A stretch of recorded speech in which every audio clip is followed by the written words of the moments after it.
This is Yichuan. I would like to present my understanding of Chapter 2 about perceiving humans for social interaction. The reason why we need to perceive the human interaction is that the robot should initiate the interaction and maintain it with human. In the social environment, human action is complex and unclear. It is hard to understand for the robot, just like the Telegram command. So this requires the robot to firstly perceive the action and then understand the intention behind it. However, doing that was not easy. There are 4 challenges. First, the environment is dynamic. We are not testing our system in easy or static simulation environment. We need the system can run properly on real-world scenario. This will greatly require the robust system. In addition, the coming data is incremental, and the robot should adjust itself based on the newly coming information.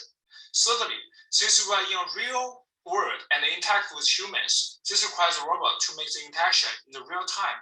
This requires the robot to understand humans' behavior and make a proper response timely.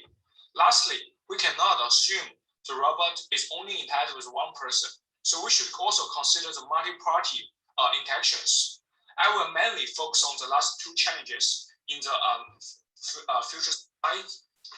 Real-time brings a challenge for the front-end sensor and back-end recognition algorithm. The sensor should send the data without lag and should contain as much as information as possible to improve the effectiveness of the back-end recognition method. In addition, the back-end recognition method should also respond timely. So this will make this method not that complex and heavy. We will list potential method to do the recognition. For the challenge of multi-party interactions, there will be several persons in the environments, and the robot should firstly identify which user is trying to interact with itself. In this chapter, the authors point out that the existing work mainly focuses on one person and it leaves space for the future work to include multiple users. After discussing these challenges, let's check the task for perceiving human interactions. In this chapter, the authors group 3 main tasks. Recognize human, like recognize user's motion, user's attributes. Second task is to understand user's activity and gesture. Lastly, the robot should identify whether the user is willing to interact with it.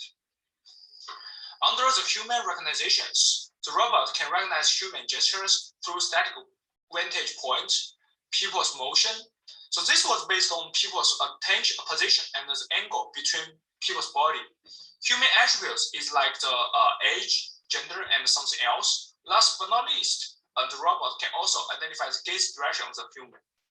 For the last 2 groups of identification, it will require a classification model, just like SVM, to classify the input data into predefined categories. Like mentioned earlier, to meet the requirement of real time, the sensor and the recognition algorithm should respond timely.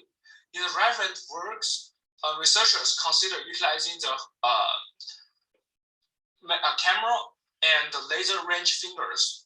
It allows not complex methods like hidden marker, temporal difference, wavenet transformation, nearest neighbor classifier, and online learning algorithms to identify the gesture of the humans. Specifically, I select 2 approaches that consider the static robot and the interactive robot, respectively. For the static recognition, the robot will segment the input data or map the data into a vector and then apply the hidden Markov models to estimate user's action. For the moving robot, it will require different sensors to track the movement of the person. In the second task, for the activity and gesture recognition, it mainly contains 2 parts, the recognition model and the classification model. This will require the recognition model to properly recognize the whole body activities and gestures from the background. This also puts the requirements for the quality of the sensor data.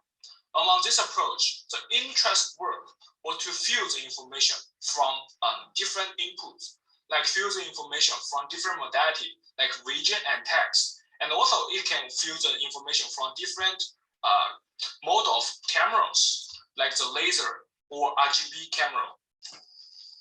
Lastly, to recognize human interaction, it should recognize special behavior. This will require the researchers to predefine special behaviors. Instead of define some existing behavior or including the previous knowledge, researchers also can consider the human-robot contingents. Another approach is from different perspective. Instead of recognizing the human intention, The robot should try to attract human attention to capture the human's attention to it. To conclude, in this chapter, to perceive humans, we need to firstly detect humans and their features, and then we need to classify their activity. Lastly, we need to understand their intentions based on their defined activities.